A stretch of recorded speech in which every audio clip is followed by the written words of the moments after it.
just overload your locker room with high character young men, and the floor doesn't fall out, because tough times are coming. They're coming. And that's what you just got to know it. You don't know when, but they're coming. But no, it's coming. And so having guys that you can trust and there's real substance in your locker room, I think is more important now than ever.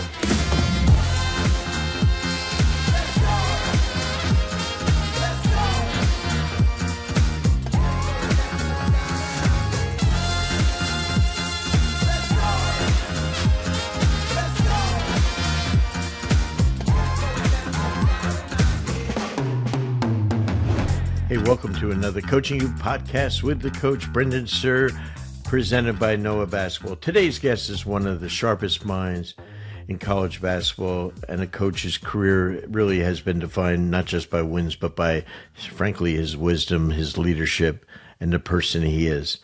And he's built incredible programs at the Division II level, which is really God's work down there at the University of Alabama, Huntsville, up to Lipscomb University when he got his shot there about 6 years ago, and just this season had a 25-win team, won the ASUN, went to the NCAA tournament, and now took his dream job, really, I think, because he spent so much of his life in Alabama at Samford University, where outstanding Bucky McMillan got the Texas A&M job. The most obvious pick was Lennie Acuff. To get Lennie Acuff to come home, they got themselves an incredible basketball coach that fits the university. And I think it can't be stated enough. He is, to me, he's one of my best friends in coaching. He's one of the most knowledgeable people I know in the business. Anytime he speaks, and we speak once or twice a week just about life and basketball, but when you hear him speak at a clinic, every time, I don't care, I probably have heard him 15 times, I come up with nuggets. And when you hear this podcast today, you're going to say, wow, I mean, in doing this today, some of the nuggets that he'll drop on you are just amazing. He just has such an oversight of the way the game should be played, the knowledge of it. He keeps evolving and adapting. And I really, if you go to our Coaching You Plus app, he's on there several times, but just a couple of weeks ago, he was at our AABC, which is Alabama Association of Basketball Coaches Clinic in Birmingham. And he was just spectacular as always. He's just, one of those guys that when you listen to Lennie Acuff speak, you walk away a better coach. That's the best thing I'd say. So, after you listen to our partners, listen, come back and you will just be wowed by him, the person and the coach. Be right back. Noah Basketball is our new presenting sponsor of our Coaching You podcast. Noah Basketball is a shot tracking and data company that has helped change how coaches and players perfect the game's most important skill, shooting. Noah is a data service provider that uses machine learning and the latest computer vision technology to provide real-time data and feedback to improve shooting accuracy and consistency for professional and amateur basketball players. Noah has now analyzed over 570 million shots from countless high school, hundreds of college teams, and 28 NBA franchises. The technology is simply amazing. Once the system has been installed, players will be able to get immediate feedback on their shooting arc, left and right positioning, depth, makes or misses, and makes the data available to players and coaches on your mobile device. For more information about how Noah can help your team, visit noahbasketball.com. Coaches, are you looking to take your game preparation to the next level? Then Fast Model Sports is the perfect coaching software for you. With FastDraw, build an organized library of plays and drills and create professional playbooks to share with your players and staff. You can also download over 9,500 free plays and drills from our Playbank directly to your FastDraw account. Looking for a better way to build your scouting reports and want to include video?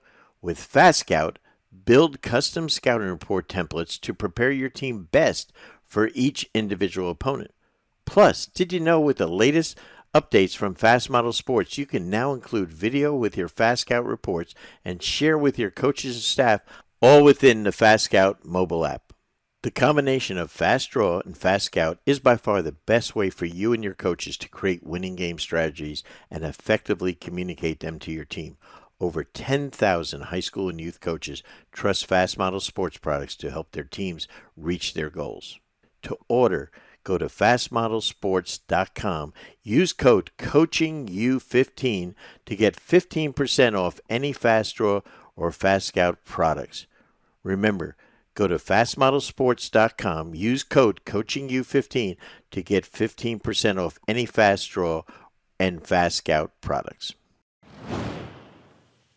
So excited today to have who I mentioned in our intro, our guest today, one of my closest friends in the business, one of the people I respect more than anyone in coaching, Lennie Acuff, the new head coach at Samford University. How are you, Coach? Good, Coach. How are you? Thank you for having me. Well, you just told me that you've just gone through 40 straight days on the new job of nonstop recruiting and stuff like that. So it's good to have a wee bit of a break before you get back and working with them this summer, I'm sure. Yeah, for sure. We badly needed break, but it's been good. It's been a really good opportunity for us to try to bring in the kind of guys we want, and I'm really pleased with how we've done. I think they're good players, but I know they're kids of high character, so that's what we're chasing. So when you took the job, after the Final Four, at Samford, you called it your dream job. What makes Samford such a special fit for you, both personally and professionally? Yeah, the first thing is I would want it to be really obvious, or I want to state it in an obvious manner. I was extremely happy at Lipscomb. We love Lipscomb. Lipscomb was incredible to me and my family, and it's an awesome, awesome, awesome place. And no way were we looking to get out of Lipscomb, or was there any problems. They were incredible to me and my family, and I'll be forever thankful for the opportunity that we had to be there for 6 years. The thing about Samford is, I grew up in Alabama, lived there the majority of my life, and I just always thought it would just be a great fit. I always thought that the way I see things, the way I see life, it would be a good fit for me, a lot like Lipscomb was. It's a great school in a great town, a beautiful campus, and they have a commitment to basketball that's significant, and obviously Bucky McMillan did an incredible job there the last 5 years, and so he's shown that you could get it done, and just the chance to be with family was really, really important to me. My daughter lives right down the street from Samford. I was able to hire my son. It gets my wife Kelly closer to her parents than she's been in 30 years. And so, from a family standpoint, it was just a great fit, and we're thankful to be there. That is a dream situation. Now, I knowing you so well, basketball, the X and O part, you're a master at, but the more important part that we both agree on is the leadership, the team building aspect. So leadership plays a major role in your programs. How do you develop leadership among your new players and your coaching staff, of course, who you know very, very well? And what qualities do you look like in your captains or leaders on your team? Yeah, I think the first thing, I was actually talking to a young coach about this yesterday, is that I think everybody has to be a part of the solution. The players need to feel like that they are a big part of what we're trying to do in terms of our culture. And I think it has to be on fast forward, just because you're going to have this team for 1 year now. You're not looking at 3 or 4 years and we want to build this. And I think it's important as you do this that we have no interest in rent a player or buy a player. Our thing is we want to invest in young men. And so in recruiting, we really look for kids that have it. And and you say, well, what is it? It's really hard to define, but kids that have juice, kids that are good communicators, young men that care about winning. And then I think you have to give them ownership. I think it's really, really important. As this summer will be nothing but collecting intel. That's what this upcoming 8 weeks will be. And I would like to think after June, the first month, we'll have an idea, okay, this young man has just innate leadership qualities. And I think the biggest thing in leadership is the ability to connect, to be able to get outside of your comfort zone, and for you to be a connector. You can be a person that regardless of the background of the other person, whatever, you just have the ability to bring people together, and that's really, really important. The last 2 years I've had just with Joe Anderson, our point guard at Lipscomb, he and Will Pruitt were just amazing connectors. Those two guards, the guys that, kind of ran the show for us, they just had the ability to bring out the best in everyone around them, and it's because they would enter their world. I say, look, always think about, what if that was you? When all these new guys are coming in, what if that was you? You have to have the willingness to walk across the room. You have to walk across the room and say, you know what, man, I want to get to know you. I want to get to have a real relationship with you. And I really, honestly, Coach, this last team of ours was not near our most talented, but we won 25 games. We made the NCAA tournament just because of the camaraderie and the substance we had on our team. I agree with you. I mean, that was my favorite backcourt in the league. Knowing the A's son so well, I loved Anderson, and Will Pruitt could play for me any level because he's so freaking tough and has just huge guyunis, and as they like to say, I thought you had better teams at Lipscomb talent wise. Yeah, I really do. Yeah, probably even at UAH, you had some teams that were really good. Yeah. The thing that's interesting too is the last 3 years we brought in 1 year transfers. 2 years ago was a young man named Matt Snare from Emory, unbelievable leadership and substance. The next year was Oral McCormick, unbelievable leadership and substance. And this past year, we actually brought in two that were really, really impactful. Giassi Powell, that came from Jacksonville University. There's no way we could have got a better fit for Lipscomb, our team, our culture, than Giassi. And then we got Charlie Williams from William and Mary, and he really stepped up for us. But they were just such high-character kids because that's what I spoke for you before. I'm like, just overload your locker room with high-character young men, and the floor doesn't fall out because tough times are coming. They're coming, and that's what you just got to know it. You don't know when, but they're coming. No, it's coming, and so having guys that you can trust and there's real substance in your locker room, I think it's more important now than ever. So when you talk about, everyone always talks about these words: character, culture. When you look for character, what are you looking for in people? Can I trust you? At the end of the day, can I trust you? Can I trust you on the court? Can I trust you off the court? Do I have the ability to know? I tell our guys, the best thing anyone can ever say about you is I can count on you. I can count on him. That's who I want to go on a foxhole with. And so I want guys that I can trust, and I want everyday guys. You and I have done it for a long, long, long time. I cannot show up every single day having to get you going. It's just got to mean enough that you show up every day ready to be coached, ready to work, and impact everyone around you. So, people I can trust on and off the court, and everyday guys. And I think that shows up because it's a long season, and I think that shows up the longer you go. They can't get too, and I think, there's going to be games where you thought you won it, and you lost at the buzzer. Then there's games where you pull it out somehow, but you can't get too high after a win, too low after a loss. You got to stay even keel. That's what I've always admired about you. Even though you might be heartbroken inside, you don't show it, and because that's so important. Because kids, just like we don't like kids with bad body language, coaches have bad body language too. And they fall apart sometimes when they lose. They change their personality. They yell. As a coach and your staff, that doesn't mean we don't yell at kids or we're not demanding and stuff like that. But it's really important. And there's very few people that can be a Lennie Acuff, the whole picture. But is the best thing to, let's say there's staff that you have, that you tell them, be yourself, be authentic, be yourself, and you are that to yourself. Well, I try, but I think with emotional maturity, everybody talks about being mature physically or whatever it is. I think our emotional maturity is so important in this whole deal. I say this to our team all the time.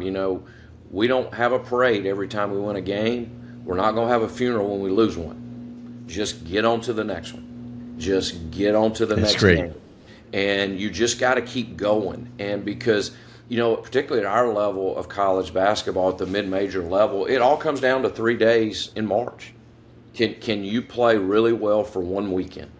And, because we had two teams the last 2 years that won 20 games, I thought were really, really good teams. And we got beat in the tournament. We lost in the semifinals 2 years ago, and we lost in the first round at the buzzer the year before. And you just have to keep going. But you want to make sure that when you're building your team, what we talk about all the time is we need to have short-term goals with a long-term vision. Short-term goals. And I think the biggest thing for us, and I was actually thinking about this yesterday, is just making sure we don't skip steps. Don't skip steps. Like when we get there this summer, we have to be really committed to the foundational things. I think you need to be really good and invested in the things that happen all the time during the game. And then also don't skip steps relationally with our players. Make sure they know who we are. I think clarity is kindness. I mean, when they know exactly what's expected of them, I think you have a chance to really make progress. And I think when you don't define roles or there's questions, role definition is not really hard. It's role acceptance that is hard. Is getting everyone to accept those roles. And so I think that I think you have to play the long game. And I think that hopefully I've learned that the hard way over 35 years as a head coach. You just play the long game. Yeah, I think that's so important.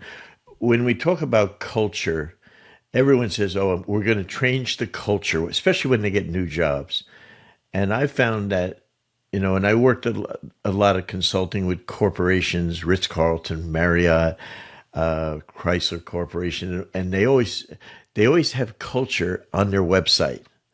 And I always say, culture is an outcome of your people's behavior.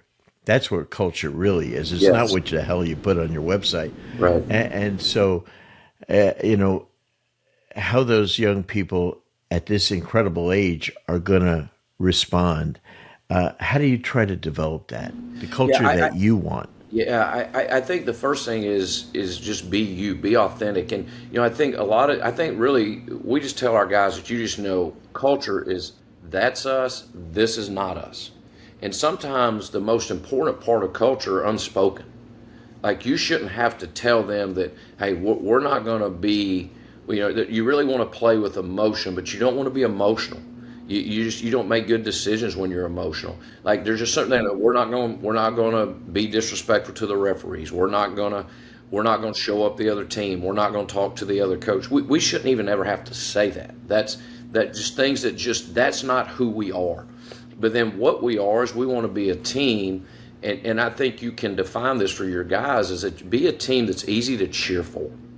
That's when I see culture. When I turn on the TV or I'm watching somebody, I'm like, they're fun to watch and they're easy to cheer for, and that's where their culture comes out. But I love what you're saying. I mean, culture is not, it's not, I mean, we all know this is not words on a wall. What we try to do is have core values. And like this is the 6 things that we think are really, really important. And for us, it's being selfless, thankful, humble, driven, committed, and responsible. And we talk about those ad nauseum. It's just, I've never met a selfish person that was happy. The problem with that is they make everyone else around them miserable. And you just don't, the shrapnel just goes everywhere. So trying to have clarity with what we want to be about and really try to help our guys try to define that for them the best we can.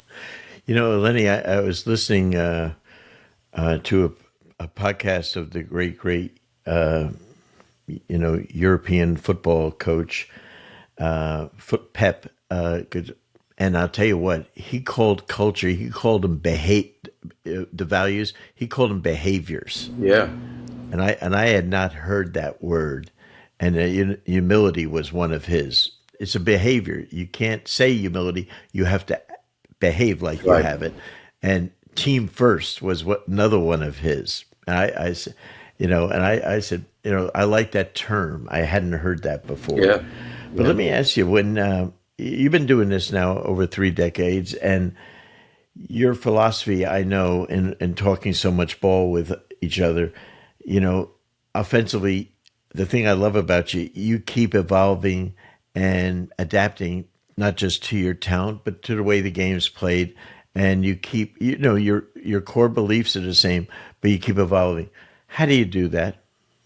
Well, you've heard me say this a lot, Brendan. There's 2 types of coaches. You're either humble or you're about to be. And, you better keep learning because this game will humble you. The way I try to explain this to our staff is this. I said, we should always be studying new things. We should always be looking at new ideas, but we should always value even more the things that have stood the test of time. Like, there are certain things that have stood the test of time. If you can't take care of the basketball, it doesn't matter what offense you run. If you can't get your guys to play with confidence, toughness, and sureness, it doesn't matter what you do offensively, it doesn't matter what you do defensively. But I think for me is, there's just so much good information out there. Like, I go to your website all the time and just listen to clinics, and like the clinic you put together every July, it's just with the NBA guys, it's just they're guys with doctorate level understanding of the game. Mm-hmm. So now if you don't learn or you're not evolving, it's on you because it's out there. Like with coaching you, the content you put out is so good and it's right there for you to do it. And I think, but you also have to understand you have to, certain things please your eye more than others. Some things are like, I know how important a 3-point shot is, and we want to shoot, threes, but I don't have a number we're going in saying we're shooting this. I want good threes. I want good shots. I want, and I know this, if we can get that ball in that lane, good things happen. And you get the ball to the lane when you can get it going side to side, when you can play off 2 feet, when you can shot fake, and then figuring all that out. So I think it all starts with that, but I don't think you should ever, as much as you study the new trends, don't ever forget about the things that have stood the test of time. That's an amazing statement you made about in watching game 1 of OKC against Minnesota. Basically, OKC, the Thunder have no post-up player, yet they scored 54 points in the paint to 20 for Minnesota, who has post-up players. And that's exactly what you're talking about. There was a stretch in the NBA when I was coaching where Tony Parker, the little guard from San Antonio, from France, led the NBA in paint touches for 3 straight years. Yeah. And they had Tim Duncan on the team, David Robinson on the team. But this was the guy that was getting into the lane and scoring. Actually, I'm sorry, he was scoring points in the paint. Tony Parker had the most points in the paint of any NBA player. And I think that's a real key. Taking 100 threes over 2 games, and you're not making them.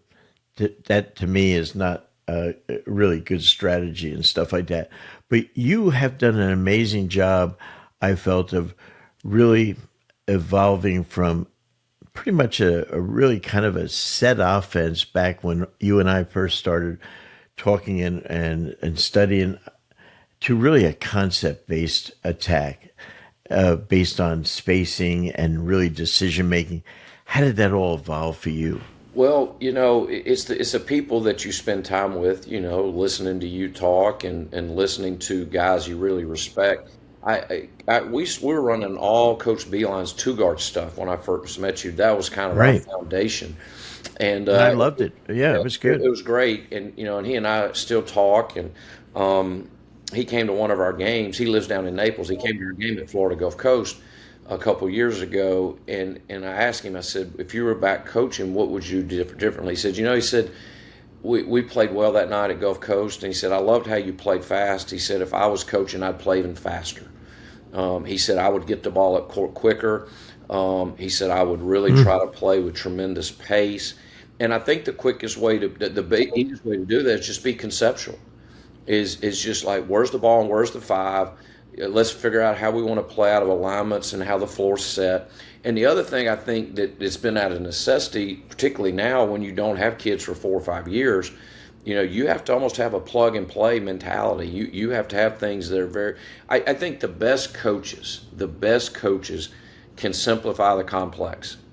That they can make the game simple.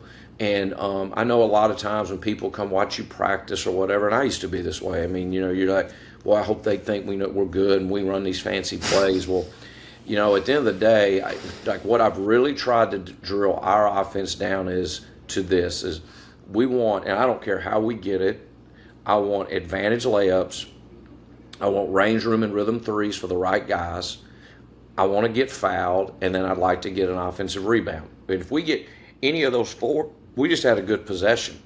And then we try to eliminate those on defense. I think there needs to be a correlation to that. And so that's how we've done it. But just being conceptual, I think, allows us to teach quicker and faster, and having a chance to continue to put up good offensive numbers.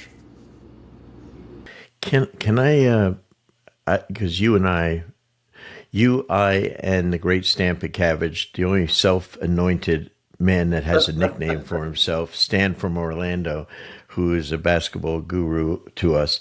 When we have conversations of things, one of the things I've really studied in the last year, I do all these studies, because I have a lot of free time, is all well-coached teams, very few teams are blocking out, because it's really hard to block out with help defense, especially at the college level, because there's no defensive guidelines, and you can come all the way over to the strong side, and then if that shot goes up from the corner, it's really hard to get that guy from the opposite corner and block him out.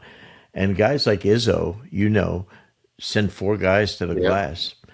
And I a couple of the teams that I consult with in college, I told them last summer when they go in to do their summer workouts, they were talking about how rebounding is going to be the most important thing. And I said, how about offensive rebounding? Well, we're not worried about offensive rebounding. And I said, I really think if you're offensive rebound, you won't believe how many more shots you get. Yeah. And how many times you'll get fouled or score. And I told them in the summer, when you're practicing, I would send all 5 guys to the glass in the summer. Yeah. Because now you're teaching everyone to block out. And he wouldn't do it for 2 weeks, this one coach. Then all of a sudden he did it. And all of a sudden they found out they were giving up offensive rebounds like crazy. And what they found out, they were doing all these nice little box out drills like we used to do in high school, in college, early on. They couldn't block anyone out because those were drills where the guy was standing next to you. Right. And I felt it, and I really thought that's one of the areas that I would send 3 or 4 every time. And I don't worry. And the Boston Celtics, they have the best offensive rebounding team in the league. And it's Drew Holiday and Derek White. Yeah. It's all the smaller guys. You've challenged me. Yeah, you've challenged me. That's what we need to do. We've actually talked about that. Last summer we did work on sending 4. And I think the biggest thing in that is you find out who will rebound. Like Will Pruitt's been our best offensive rebounder the last 4 years. I was just going to say, guards. I think guards can be your best rebounders. Yeah. And some guys just have an innate ability to track the flight of the ball. They have we talk about slice of the pie rebounding. Where's it come when the shot's taken from the right wing? Majority of the time it's coming off left wing. Just have an innate feel for that, and it's something we're going to talk about more because we're not going to have a real big team at Samford this year, so we are going to need to generate some more possessions and figuring out who really does go get on the glass, and that's a really good thought. And if you have a small team, guess what? They get back better than big teams. Yeah. I mean, and and there aren't that many teams that can really fast break. I don't think. Everyone says in the summertime, college coaches especially, they're going to put in a fast break after the other team scores.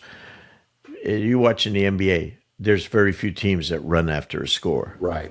They're Right. running after stops. Yep. And that's. But but I just think it's an interesting thing to study. When you are putting, what are some of the really cool things that you have found over time? Some of the concepts that you like to incorporate in your offense, that it doesn't matter what school you're at, whether you UAH, Lipscomb, or now at Samford, that are going to be parts of your offense that you say, like, that these principles are going to work for you, Yeah. Yeah. your beliefs. Yeah. Well, I think anytime, I think one of the hardest things to guard is a live ball at the elbow. So we try to play out the elbows a lot, which a lot of people call that split action. That's the old Princeton stuff. But we're a lot more random now. The other thing that I think we have really gotten into a lot more is we don't set as many ball screens as we used to. We use more of toss game. Gets, toss and go, get, toss and get to the next action. That's something. And for our younger listeners and coaches on there, why that versus the pick and roll? Because, well, first off, I think everybody's gotten so good at pick and roll coverage. Everybody spends so much time on it. The other thing, and we think, is I think it paralyzes X5. They can't get out and hedge. It's hard to put two on the ball. And if you've got a guy, and I don't think it has to be the bigs. Like we're going to do it this year where we just throw it to the next guy and then it's hand cut, back cut. And because I just think everybody's gotten so good at pick and roll coverage, particularly if you're setting the floor the same way every time. They're going to help from the two side and where the chip's coming or whatever it is. And I think when you're more random, I think it's harder for them to do that. I think that's a great point. I love it that you're doing it. And if you notice in the NBA now, when they attack defenders, a lot of times the small guard is the one setting a pick. Yes. Just to get them, because they're switching so much in the NBA now, so that now they get that bad defender and they attack him. They want to attack a Brunson. They want to attack, a Halliburton or something like that. Guys that are great players, but they want them to guard. I think it's an interesting thing. It's amazing how when you first started coaching, and I started coaching, the only defense on ball screens was a hedge. Basically, for the most part, and now it's almost where the hedge was. It's now almost all switching. Mm-hmm. Yeah, it's really a fascinating thing. Yeah, I think that's what most people have defaulted to. I do think that that's something you have to practice against. But I do think this in terms of playing against the switch. I think the faster you run your offense and the more pace you run it with, I think it makes it really hard to be effective in switching. I think at some point, like what we tell our guys, and we've played some teams that have really bothered us with switching, we have to get ahead of them. We have to find an advantage.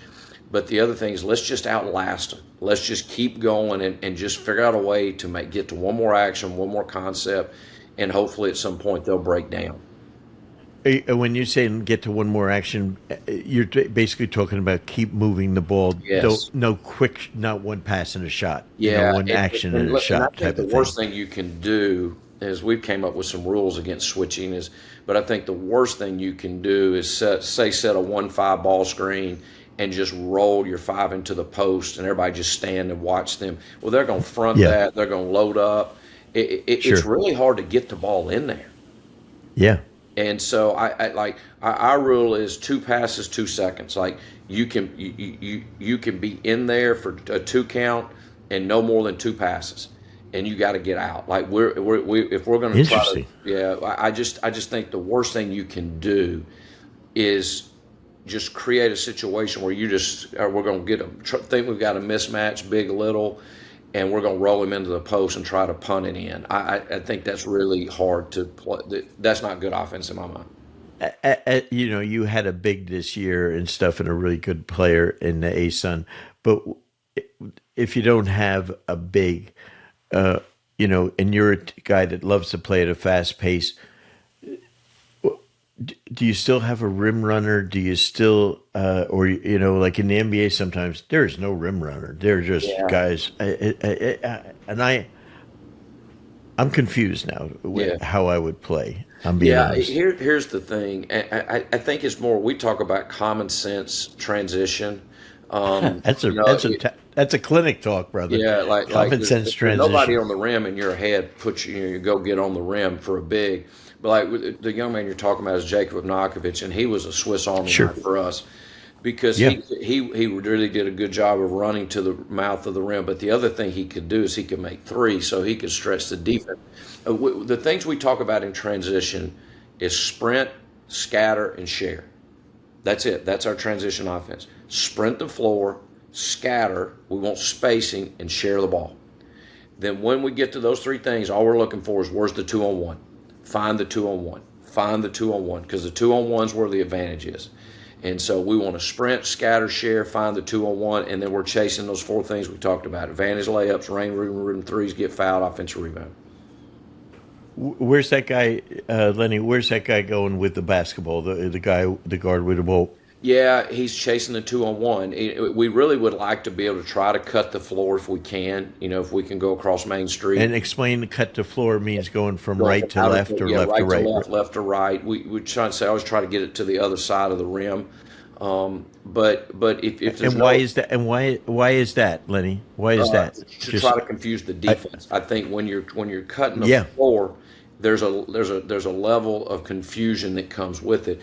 But now we also say if there's an advantage, get that ball ahead. Like just if we can throw it ahead, but it needs to be to an advantage because most of the time there's usually have one or two guys you want with the ball. We don't want to be throwing it ahead to a guy with no advantage. That's a great point. That's a great point. How have defensively when? I wanted to ask you this. Every year, I loved to. First thing I did, I always Lipscomb, and I wanted to look and see what Power Four teams you were playing. Yeah, Because it's hard to get games, it but is. we had to get them to get our guarantees. Yep. Had to get 3, 4, or 5. And I always loved to see who you were playing. I'd love to see if it's Florida State and Arkansas. When you go to those games, and it's David Goliath, the whole deal, but you were always, for the most part, incredibly competitive. How does that happen? Well, we've done fine. As you know, you and I've been on the both ends of it. Is that you with Donnie? There's just some nights you just get overwhelmed. I do think there's a couple of things, and this could be with high school or any level. When you're playing somebody that just has better players, more talent than you do, there's a couple of thoughts we go into it with. The first thing is we have to survive the first 10 to 12 possessions. We have to survive those possessions, and like it can't be 20-2. When you get into those games and you get down like that, that game is over because they're just shooting fish in a barrel then. So if you can survive those first 10 to 12 possessions, you give yourself a chance to keep game pressure on them. Like you just got to make them feel you. But if they get up 16, 18, 20, they're just going to run away with it. And I think the way you do that is you really have to emphasize, okay, we have to take care of the ball. We just cannot throw it to them. We played Iowa State in the NCAA tournament this year. We had like 5 turnovers in the first 7 minutes. We were averaging like 4 or 5 turnovers for a game the last 6 or 7 games. We didn't get, and still we're up 1 with 10 minutes to go in the first half. We're actually down 8 with like 8 or 9 with like 3 to go in the half. But I think you have to keep game pressure on them. And the other thing is you have to make threes. Because your ability to score around the rim, and they just outrun their mistakes. You get in there and they're too long. It's a level of rim protection you hadn't seen for the most part. And when we've done well in those games, we've made threes. We've got the only game a couple years ago. The one exception to that, we went to Arkansas. And we got down 22 with like 12 minutes to go, and we came back and missed 2 shots that would have won the game.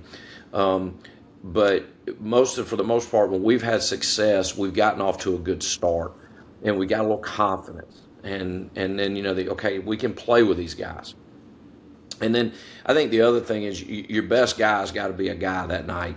You know, he's got, if he's good enough, if he's your best player, he needs to show it that night, because your role guys, they're not going to be able to do it in those games. I mean, your dudes have to be dudes in those games.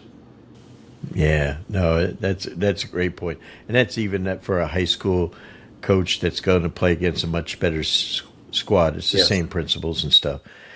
If a young coach, Lenny, asks you for one piece of advice or a couple of pieces of advice on building a program and sustaining success over time, how would you tell him? What would you tell him? Yeah, and this the great Tony Engel was my first boss 37 years love ago, him. and he used to say this to me, and I've never forgotten it. He said, "Work every single day like you're going to be there the rest of your life, knowing that you could be gone tomorrow." And I've never forgotten that. But I think when you get jobs, a lot of times we want everything right away. We want it to be better right away. Well, it just takes time. You have to have you have to understand the world doesn't revolve around you. You have a boss. We all have a boss, and they have a job to do. You need to learn how to work with them, because you can get whatever you want out of life. You help other people get what they want. And as you build your program, you're helping them get what they want. But the other thing is, work really hard to make the job you have your next job. Make it, like, what are the things you say, well, I want this in the next job? Well, see if you can't do it there. And you and I both know there's stepping stone jobs and there's kidney stone jobs. I mean, there's jobs they're impossible, but there are some jobs I love that. you know what, you can get it done there. And but it doesn't happen overnight. And you just have to be willing to go through. You have to embrace the hard things to get there. You know, you were president of the NABC last year, one of the most, cherished unpaid positions in the world of basketball, and incredibly time consuming. But they basically, your leadership, you're dealing with, the lives and careers of thousands of coaches that are your peers and stuff. Incredible responsibility. What was that like? It was really a great learning experience for me, and it's one I took seriously because, I've told, there's a lot of guys in that room that are on the board that are, I mean, they're the names everybody knows. They're the highest level guys. But I think it's really important as an organization, and I think we're moving in this direction, is we represent every coach. We represent every high school coach, every Division III coach, every junior college coach. And I think when you have that mindset that you're representing the coaching fraternity in its entirety, not the 1 or 2% that everybody knows their name or that everybody follows. But then I learned a lot. It's hard to get stuff done. We're in an unbelievably ever-changing world. I think the next couple of days you're going to see even a lot more changes when this House settlement comes out. But just always knowing that it's not just about the 40 or 50 blue bloods, the biggest schools. It's about every single coach. And, and anybody that's been a head coach or really been in coaching, it can be lonely. And, leadership is lonely. There's times you just feel like you're alone, and trying to create an environment that everybody does feel like there's somebody in the room representing them. And I mean, that's ultimately what I've tried to do. I think the biggest, I know you agree with this, the biggest thing in coaching, which a lot of guys forget when they become a head coach, especially now, the way the D1 level is handled, is that your role is first as a teacher. And you approach that every day as a teacher. As a young coach coming in, someone is going to work from the bottom up. What would you encourage them as a teacher of how to teach, how to learn, etc.? Yeah, I said earlier, I wouldn't skip steps, but also I think you have to give yourself permission to fail. You just got to know, and that's what I was talking about, being authentic and being transparent with your team. When it doesn't go well, to say, hey, look, that wasn't the right decision. we're gonna fix it. We're gonna figure this out together.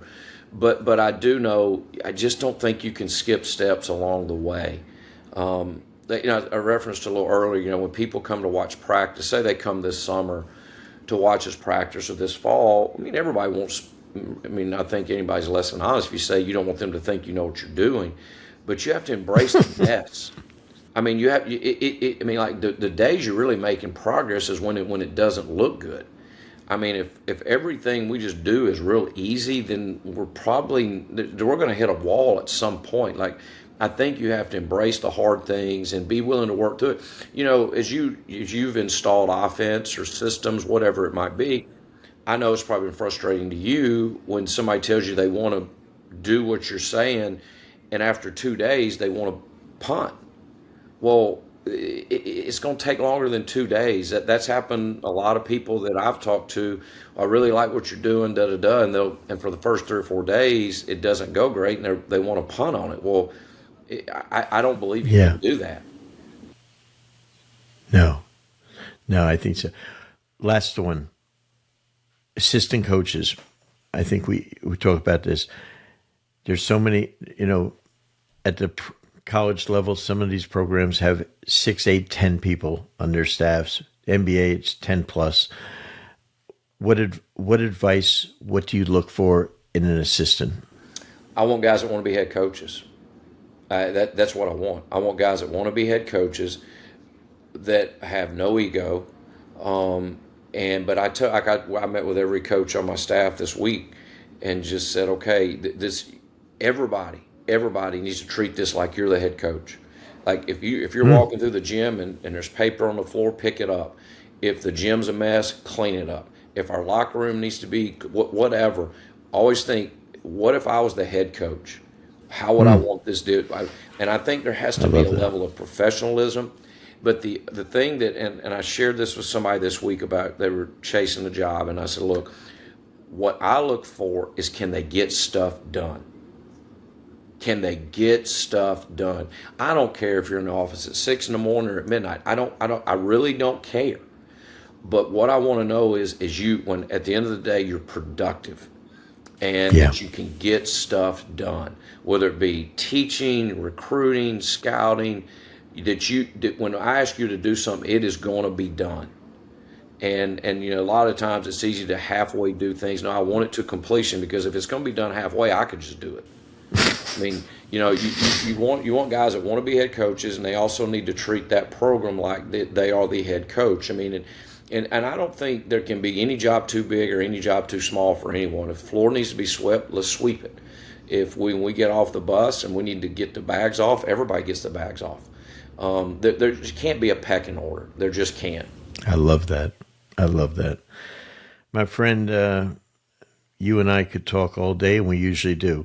But I appreciate always your friendship, the way you share with other coaches. It's why you're so special, and I love you, man, and you know that. And I can't wait to come see you guys this summer when I'm going to come to Birmingham, and I'm going to talk to your guys. I'm a good luck charm to your team, right? I know. You're my man, Brendan. Love you, brother. Thank you for all you do for basketball. And anybody that's listening to this, you need to make coaching you a part of your. This is unsolicited. You need to make coaching you a part of your portfolio. There's so much good information, and it's right there at your fingertips. It's very affordable, and it's a great investment in your career. Thanks, Lennie. And again, Samford basketball, it was on the map. It's going to stay on the map because they have a tremendous coach, a great leader, but most importantly, a great person and friend. Lennie, thanks so much. The great Lennie Acuff. Thank you, brother. Thank you, guys.